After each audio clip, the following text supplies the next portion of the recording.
Hello guys, ये हमारे simplex method का सेकंड क्वेश्चन है जो कि हमें बिग एम मेथड से सॉल्व करना है। हम जो इससे प्रीवियस वीडियो है उसमें हमने देखा था कि जो क्वेश्चन मैक्सिमाइज जेड के हैं और जिनमें लेस देन कंस्टेंट है वो हमने कैसे सॉल्व करें। तो एक एक बार आप वो वीडियो देख लीजिए तो आपको इसका एक अच्छा ओवरव्यू मिल जाएगा।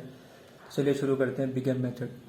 फर्स्टली हमारा जो भी सिंपलेक्स का कुछ भी क्वेश्चन होगा, हमारा फर्स्ट स्टेप होगा कि हमें हमेशा उसके फंक्शन को मैक्सिमाइज में चेंज करना है। यहाँ पे मिनिमाइज में गिवन है तो मैक्सिमाइज में चेंज करने के लिए हम इसको माइनस से मल्टीप्लाई कर देंगे। एंड सेकेंड स्टेप है कि हमें कंस्टेंट को इक्वल टू बनाना है, इक्वल टू 4। तो मैंने आपको इससे फर्स्ट वीडियो में कहा था कि अगर लेस देन है तो हम एक वेरिएबल ऐड करते हैं, लेकिन यहाँ पे ग्रेटर देन है तो हम यहाँ पे माइनस करेंगे, और जो वेरिएबल माइनस करेंगे उनको हम बोलते हैं सर प्लस वेरिएबल। तो हमने यहाँ माइनस कर दिया x3 एंड सेकंड इक्वेशन में माइनस कर दिया x4 प्लस 0 x4। लेकिन जैसे कि इससे फर्स्ट वीडियो में भी आपने देखा था कि मतलब हम जब जो वेरिएबल लेते हैं उनसे हमारी यूनिट मैट्रिक्स बननी चाहिए, लेकिन यहाँ पे जो हमने x3 और x4 लिए इनसे जो मैट्रिक्स बननी है वो बननी है -1 0 0 -1। तो ये हमारी यूनिट मैट्रिक्स नहीं है। तो हमें यूनिट मैट्रिक्स बनाने के लिए दो और वेरिएबल ऐड करने होते हैं। तब यहाँ पे दो कंस्टेंट है तो इसलिए दो वेरिएबल ऐड कर रहे हैं, ठीक है। तो वो हम करेंगे x5 एंड x6। और ये जो हमने नए वेरिएबल ऐड करे ना इनको हम बोलते हैं artificial variable, artificial variable. And आगे के तो सब स्टेप सेम ही है। और हाँ, एक और बात कि हमें अपना मैक्सिमाइज फंक्शन में भी तो ऐड करना है 0 x3 0 x4। और जो हमने आर्टिफिशियल वेरिएबल लिए हैं उसमें हम ऑब्जेक्टिव फंक्शन में उनके सामने -m कंस्टेंट लेते हैं, इसलिए इस मेथड का नाम है बिग एम। और बिग एम इसलिए इसका नाम है क्योंकि इस m की वैल्यू बहुत बड़ी है, मतलब बहुत बड़ी, मतलब कुछ भी आप मान सकते हैं 100,000 10,000, तो इसलिए इसका नाम बिग एम है। अब आगे तो वही हमारी सेम टेबल बनेगी, CB XB B x1 x2 x3 x4 x5 and x6। Unit matrix यहाँ पे x5 और x6 से बनी है जिनका कॉस्ट फंक्शन -1 है। हम यहाँ पे सीधे लिखेंगे जो कि हमारा है -1 0 0 -m एंड -m।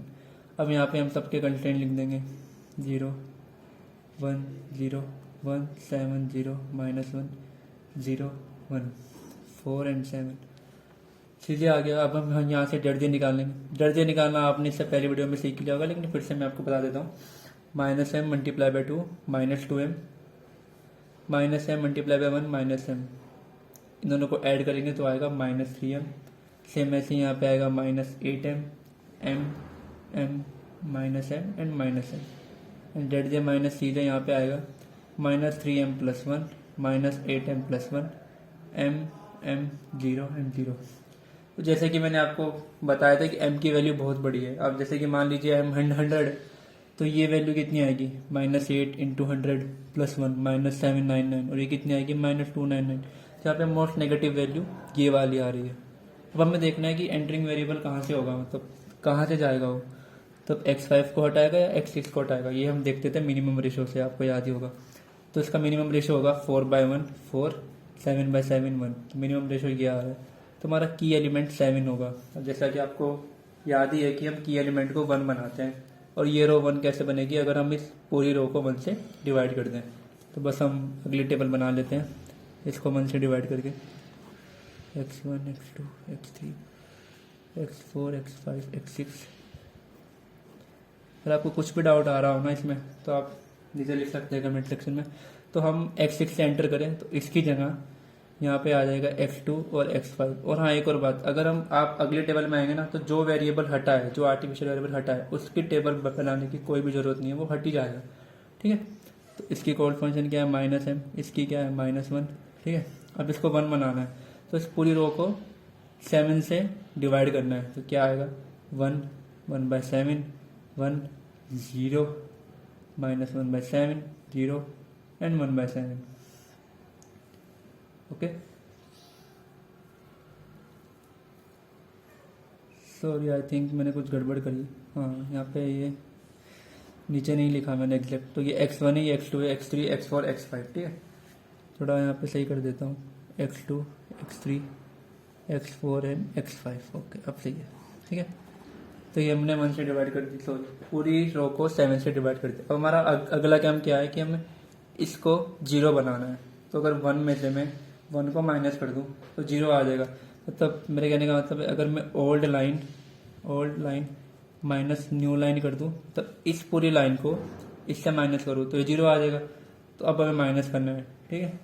तो माइनस करने के बाद यह आपका आंसर ऐसे कुछ आएगा, 4 - 1 3, यहाँ पे आएगा 13/7, 0 - 1 1/7 एंड 1, ठीक है। अब हमें फिर से यहाँ पे जेड जे निकालना होता है, आपको सब स्टेप्स तो याद ही होंगे। यहाँ पे जेड जे आएगा -13m - 1/7 -1 m -m+1। ये अभी मैं स्टेप सारे डायरेक्ट इसलिए कर रहा हूँ क्योंकि इससे पहली वीडियो में मैंने सब कुछ समझा रखा है कि जेड जे एंड सीजे कैसे निकालते हैं हम। तो आप वो वीडियो देख लीजिए एक बार, ऊपर आई टैब पे शो हो रहा होगा आपको। अभी मैं यहाँ पे डायरेक्ट कर रहा हूँ ताकि टाइम कम लगे। -m+7 0। तो यहाँ पे मोस्ट नेगेटिव वैल्यू ये वाली आ रही है, तो हमारा एंटरिंग वेरिएबल x1 होगा। पर कहाँ से होगा, इसके लिए हमें मिनिमम रेशियो निकालना होगा, ठीक है। 13/13 3/13/7 होगा, 21/13 एंड दिस इज 7। तो मिनिमम ये हो गया।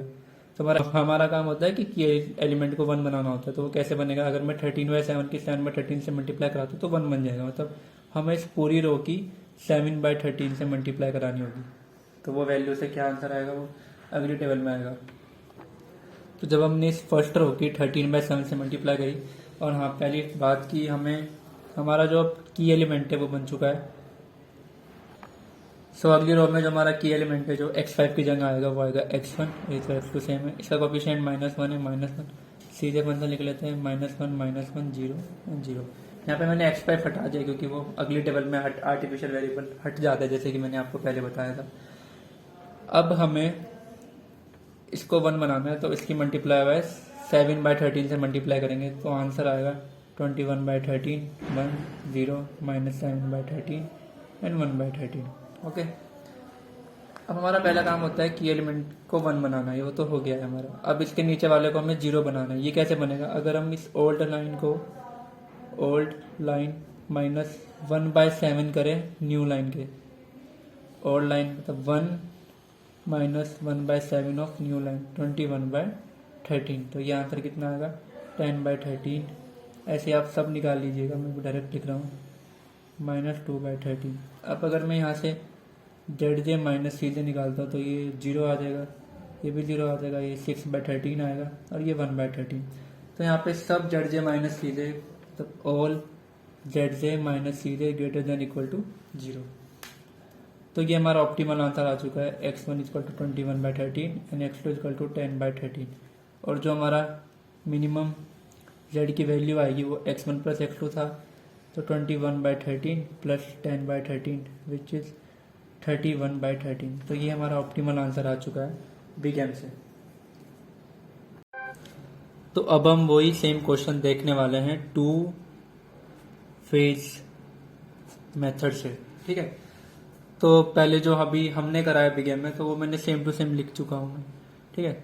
2 फेज में क्या होता है, सब चीज़ें सेम होती है, बट जब हम फेज 1 में जाते हैं तो हमारा जो ऑब्जेक्टिव फंक्शन होता है वो हमारा ऑब्जेक्टिव फंक्शन होता है -x5 एंड -x6। बस जो हमारे आर्टिफिशियल वेरिएबल हो गए हमें उनके कोफिशिएंट -1 लेने, बाकी सब 0 होगा, ठीक है। तो हमारी टेबल में कोड फंक्शन क्या हो जाएगा, 0 0 0 0 एंड -1 -1। बाकी सब कुछ सेम रहेगा जो हमने पहले करा है, ठीक है। तो यहाँ पे 2 1 -1 0 1 0 1 7 0 -1 0 एंड 1। यूनिट मैट्रिक्स हमारी x5 और x6 ही है, लेकिन अब इनके कोफिशिएंट -m नहीं रहेंगे, -1 एंड -1 बन जाएंगे। और यहाँ पे 4 एंड 7। फिर से मैं जेड जे माइनस सीधे निकालना है, तो मैं निकाल देता हूँ यहाँ पे डायरेक्ट। तो ये -3 आएगा, -8 1 1 0 एंड 0। -3 कैसे आया, -2 -1 multiply by 2 -2 -1 multiply by 1 -1 -2 plus -1 -3 and -3 -0 -3। तो जेड जे माइनस सी जे -3 ऐसे आया, -8, ठीक है। अभी हमारा मोस्ट नेगेटिव -8 है, तो x2 हमारा एंटर होगा, लेकिन कहाँ से एंटर होगा उसके लिए हम निकाल देंगे मिनिमम रेशियो, जो कि होगा 4/1 4 7/7 1, आप देख रहे होंगे सब स्टेप सेम ही है, इवन रेशो भी सेम ही आ रहा है। की एलिमेंट 7 आ चुका है। अब हमें की एलिमेंट को 1 बनाना है। इसको 1 कैसे बनाएंगे, हम इस पूरी रो को 1 से डिवाइड करेंगे, ठीक है। यहाँ पे x5 आ गया, यहाँ पे x6 की जगह अब x2 आ जाएगा, ये -1 है, ये 0 है। यहाँ पे अगर इस पूरे को हम 7 से डिवाइड करते तो ये 1 आएगा, ये 1/7, ये 1, ये 0, -1/7 एंड 0, ठीक है। अब हमारा की एलिमेंट की वाली रो तो 1 बन चुकी है, हमें इसकी ऊपर वाली को 0 बनाना है। ये कैसे बनेगा, अगर हम 1 में से 1 को माइनस करेंगे तो 0 बन जाएगा, यानी कि old line minus new line करना है, ठीक है। 4 - 1 3, 2 - 1/7 13/7, ऐसे मैं सब लिख लेता हूँ। 0 - 1 1/7 एंड 1। अगेन हम यहाँ पे जेड माइनस सी से निकालेंगे, जो कि आएगा -13/7 0 1 -1/7 0। मोस्ट नेगेटिव वैल्यू ये वाली आ रही है। फिर हम मिनिमम रेशो निकालेंगे, ठीक है। मिनिमम रेशो क्या आएगा यहाँ पे 13/10 21/13 एंड 7। मिनिमम रेशो ये आ रहा है। की एलिमेंट ये होगा। अब इसको हमें 1 बनाना है। वो कैसे बनेगा, अगर हम इसकी मल्टीप्लाई बाय 7/13 से करेंगे। ये मैंने पहले भी इसी वीडियो में आपको दिखाया है, सब स्टेप सेम है, बस आगे एक छोटा सा चेंज होगा, वो दिखाता हूँ मैं। और हाँ, यहाँ पे जो सीजे होगा वो मैं लिखना भूल गया था, तो ये होगा 0 0 0 0 -1। ऐसे आपने ऊपर भी देख लिया होगा, तो यहाँ से निकालेंगे हम जेड माइनस सीजे की वैल्यू। तो टेबल मैंने यहाँ पे वापस से सेम टू सेम बना लिया। तो अब हमें इसको एंटर देना है x5, तो x5 की जगह x1 आ जाएगा, यहाँ पे x2 आ जाएगा। अगर x5 हट ही गया है तो हम इसको अपनी टेबल से भी हटा देंगे। इनका कोड फंक्शन 0 है 0 है। अब हमें इसको 1 बनाना है, तो हमें इसकी पूरी की मल्टीप्लाई बाय 7/13 करेंगे, तो आएगा 21/13 1 0 -7/13 1/13, ठीक है। ये तो हमारा 1 बन चुका है। अब इसको 0 बनाना है, तो ये 0 कैसे बनेगा, अगर हम इसको मतलब 1/7 को माइनस कर दें न्यू लाइन में 1/7 मल्टीप्लाई करके, मतलब old line minus 1/7 of new line. ये मैंने आपको पहले भी बताया था अभी, ठीक है। तो अगर हम ऐसा करेंगे तो ये 10/13 आएगा, ये 0 आएगा, ये 1 आएगा, ये 1/13 आएगा। तो पूरा एक्सप्लेन नहीं कराऊंगी, तो मैंने इससे पहले वाले पार्ट में आपको सब बता रखा है कि कैसे कैसे ये सब आंसर आए थे, ठीक है। हमारा यहाँ पे कोड फंक्शन आएगा 0 0 0 0 एंड जेड माइनस सी जे जो आएगा यहाँ पे 0 × 1 0 0 × 0 0, तो सब 0 0 आ जाएंगे, ठीक है। माइनस करेंगे तो भी 0 आएगा, ठीक। तो यहाँ पे जेड माइनस सी जे हमारा मतलब all Z minus C J greater than equal to 0। तो ये हमारा फेज 1 खत्म हो चुका है, ठीक है। हम फेज 2 में एंटर करेंगे। फेज 2 में कुछ नहीं है, बस जो हमारा फेज 2 में ऑब्जेक्टिव फंक्शन होगा वो ये बन जाएगा -x1 -x2 + 0x3 + 0x4। बस आप यही आपको याद रखना है कि जब फेज 1 होता है उसमें हम आर्टिफिशियल वेरिएबल लेते हैं मैक्सिमाइज फंक्शन या फिर ऑब्जेक्टिव फंक्शन में, लेकिन फेज 2 में हम बाकी के जो बच गए वेरिएबल्स वो लेते हैं। बाकी हमें जो ये सेम टेबल है, ये सेम टेबल यहाँ पे बनानी है, सब वैल्यू सेम रख के xb b x1 x2 x3 and x4 x1 x2 21/13 10/13 1 0 -7/13 1/13 0 1 1/13 -2/13। लेकिन यहाँ पे कॉस्ट फंक्शन चेंज हो चुका है, -1 -1 0 0 -1 -1। अब हम फिर से यहाँ पे जेड माइनस सीधे निकालेंगे। जेड माइनस सीधे निकालेंगे तो -1 -1 -1 and -1 minus of -1 is 0। Same यहाँ पे 0 आ जाएगा, यहाँ पे 0 आ जाएगा, यहाँ 6/13 आ जाएगा, यहाँ 1/13 आ जाएगा। तो हमारा यहीं पे ही all Z minus C J greater then 0 आ चुका है। तो हम यहाँ से लिख सकते हैं कि हमारी x1 की वैल्यू 21/13 है और x2 की वैल्यू 10/13, और जो मिनिमाइज जेड हमारा आया है वो 21 + 13 अपॉन 10 + 13 यानी कि 31/13। ये हमारी मिनिमम वैल्यू है। लेकिन हर क्वेश्चन में ऐसा नहीं होगा कि आपकी एक टेबल के बाद ही सब आ जाए 0 से बड़े। अगर यहाँ पे कहीं नेगेटिव आता तो हम सेम वो स्टेप लेते हैं, यहाँ से पहले की एलिमेंट निकालते, कहाँ पे आ रहा है उसको 1 बनाते हैं, ऊपर वाले को 0 बनाते हैं। तो ऐसे ये सेम आगे आगे होता रहता है। तो बस ये टू फेज मेथड, बस इसमें आपको याद रखना है कि हम फेज 1 में हमें आर्टिफिशियल वेरिएबल का लेना है ऑब्जेक्टिव फंक्शन, और फेज 2 में जो बाकी बचे वो लेने हैं। बाकी तो सिंपल, ये सारे स्टेप सेम ही है। Thank you. अगर आपको कुछ भी डाउट हो 2 फेज और बिगेम में तो आप नीचे लिख सकते हैं कमेंट सेक्शन में। Thank you.